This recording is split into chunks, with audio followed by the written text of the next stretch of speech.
balita ko, naiyak ni Mikoy, si Krista. Oo nga, tay. Huwag ganoon. Huwag mo pa iyakin si Krista. Paano iyak? Paano iyak? Iyak, iyak.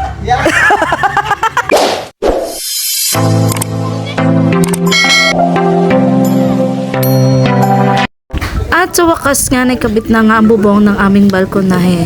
Pero sa ngayon nga ay hindi pa talaga tapos. Kailangan pa nilang floringan. At saka kailangan na nga rin nilang asintadahan itong pagilid. Yun bang lalagyan ng hollow blocks yung gilid para sa magiging upuan. Pero kontak. Tamad na naman na. Sige po, paupo-upo. Hindi ko atro pa yan. Hindi ko atro pa. Kapal po yung mukha. May sahod po yan ngayong araw. Hindi ko atro pa yan. At syempre si Kuya Orot pa nga rin at ang aking asawa ang gumagawa talaga nito na maasintadahan or malagyan ng hollow blocks yung gilid. Bali sila naman talaga yung partner. Naka-break time lang si Kuya Orot kaya siya paupo-upo. Huwag nating husgahan, guys. Masipag kasi talaga yan at mabilis naman gumawa kaya nga siya ang lagi namin kinukuha sa aming mga project. Akala ko Kuya Orot, busing ka. Bakit nagtayo ka na? Pero kung minsan nga hindi namin maiwasan na asar-asarin siya kasi nga madalas pipikon niya sa amin. At kung minsan magaling din rin naman siyang babat. Kanina hayahay si Kuya Urot. Takoy-kuyakoy. At balit itong ang hollow blocks na ginagawa niya dito sa harap ng bahay namin. Ito daw yung magsisilbing pundasyon ng upuan dito sa aming balkonahe. So bali ganyan nga lang kataas yung gusto mo. Ngayon po ang pangalawang forma.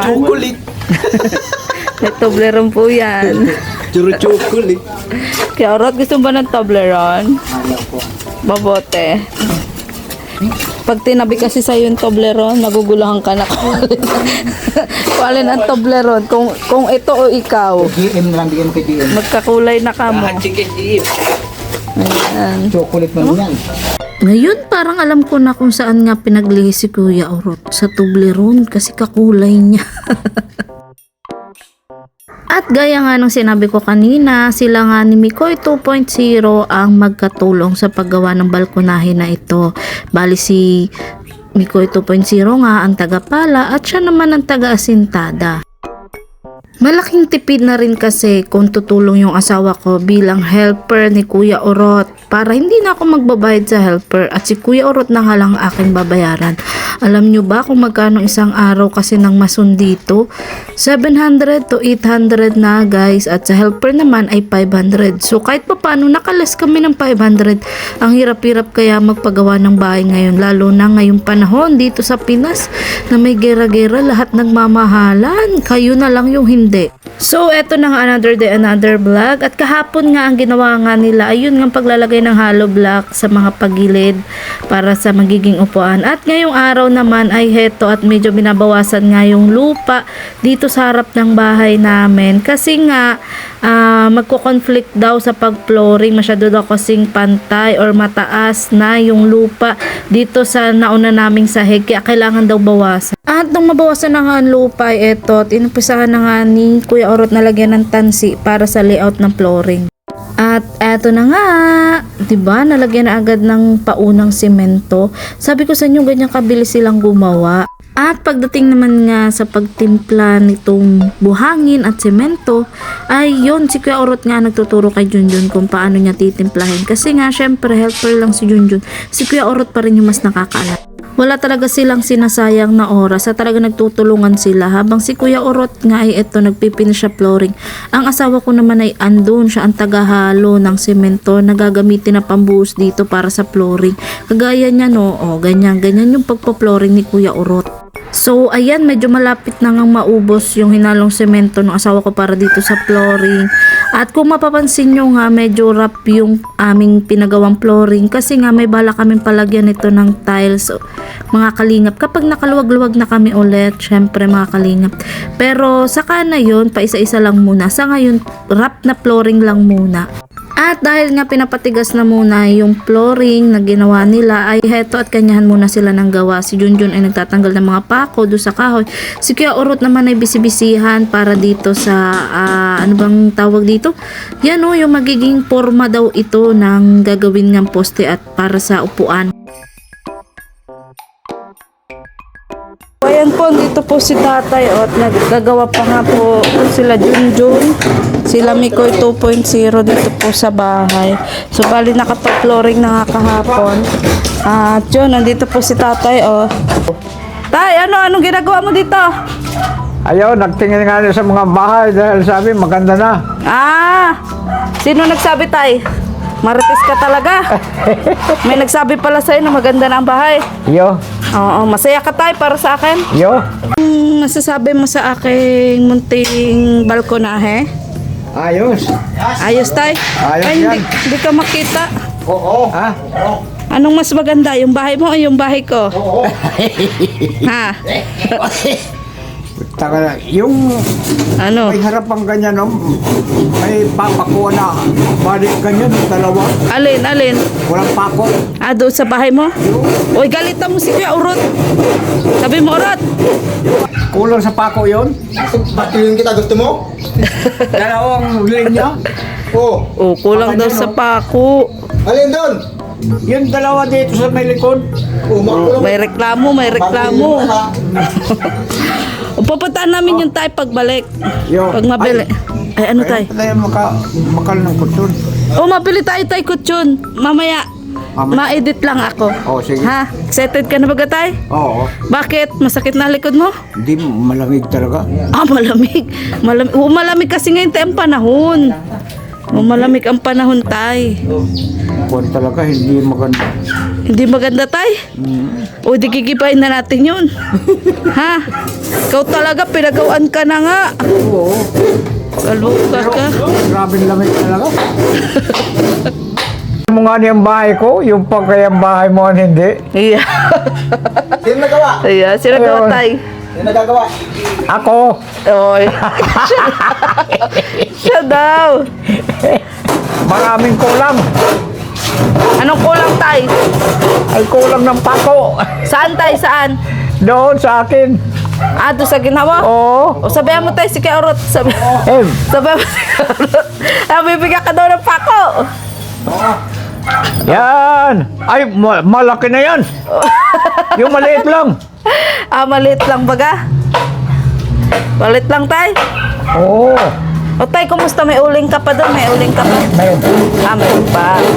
Ayan. May uling. Maganda pala pa may CR ka na. Yo. Tagang parigos ka na.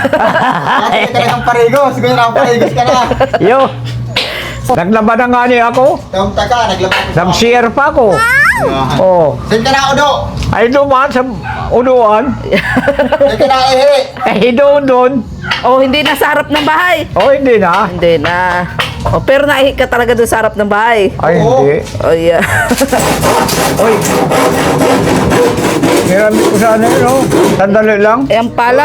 Gagamitin nga nila, tay. Bukas na Pag lang. andun yung chicks, naihi ka sa harapan. Aday eh. Pag andun yung chicks Oo na nga, anak. sabi daw, tay. Yun ang sabi. Hindi. Yun ang sabi daw. Hindi. Napakita mo yung putotoy mo. Hindi. Tay, huwag mo yung gagawin, ha? Yo, Masama yun. Bahala ka. maraming dala yung kwan mo. Oh. Yung alin, tay? Ay. Sunod. Yan. O, yan ang Fortuner ko, tay. O. Di pa kasi tapos, tay. Kulang pa ng yero, o. Kulang pa ng Oo. yero. Oo, tapos wala pang upuan. Pag mapunta ka dito, maupo-upo ka. Yo. Talagyan natin ng upuan. Ay, dahil na. Malakad na ako eh. Malakad ka na. Yo. O, sige, maglakad ka na. Yo. Pupuntahan kita dun mamaya, ha? Oh, ito. Hoy! Oo. Sana gumanda pa ang bahay natin. Parehas noon. Oo nga. Sana nga. Hindi na Yan. daw, maalis na nga daw siya. Aalis na ako eh. Salamat. Oh. Wala na ang pako yan. Oh, sige lang ang ano mo. Oo, tara guys. Ha, punta na ako. O, punta ka na. Salamat. Punta ka na, tay. Oh, ito. Sige. Ang radyo mo. Doon ha. Meron ako. Mamaya. Kaya- Bukas na. Pinapatugtog namin yung dito, tay, pa nagcha-charge. O yung kwan. Saan na yung Alin? bakal natin? Alin bakal, tay? Yung bilog. Ay, nandiyan lang tayo, tinabi na muna. Ay, dalawa yun. At pag may handaan tayo, maluto tayo. Yo. Oo, pag maganda na yung bahay ko. Oo. Di ka nagpunta dito nung nakaramig dala akong lechon. Saan? Karne. Nung nakaraan, iniintay kita. Anong Ubos araw? na lang yung lechon. Anniversary ni Krista. Wala, maghapon. Galing ako dito maghapon. Yan, nung isang araw tay. Dami naming lechon. Ay, doon. Dito. Doon wala. Nandun ako sa Oh, kabila. kaya wala. Wala ka. Sayang tay. Pinadala pa naman yun ni Krista para sa iyo. Ay, naku. Sayang. Binigyan mo ako. Oo nga tay, di ka naman kasi pupunta dito noon. Ay, nandun ako sa kabila. O hayaan mo, next time na lang tay. Yo, next time. Oo. Balita ko, naiyak ni Mikoy. Si Krista. Oo nga tay. Oo, napanood mo tay? Oo. Oo, doon sa TV ko. Oo. Oo, anong masasabi mo tay? Huwag ganoon. Huwag mo paiyakin si Krista. Sabihan mo tay, si Mikoy Oo. dito sa cellphone ko. Huwag mong papayakin si Krista. Bakit tay, bakit? Ay, umiiyak eh. Oh. Nagpapayak ka ng babae, ha? Iyak ko na? Oo. Paano iyak? Paano iyak? Iyak, iyak. Iyak. Oo. Hindi pa ito yan. Oo. Babalikan mo yun. Iyak, iyak, iyak. Iyak, iyak, iyak. Otra vez. Pinadala ka ng bata. Pagkatapos yung lechon, hindi mo pinadala dito sa akin. Hayaan mo tay. At sa sunod, kawasa ka man tay. Kung kailang may lechon, di ka napunta. Yung nga niya. Oo. O sige na tay. Oo, sige. Oo. Baka na Gagawin ako. ka pata. Yo. Oo. Bye-bye. Bye-bye. Apunta ako doon mamaya. May pinto ka ba? Oo, syempre. Di yan mabubo pag wala simento.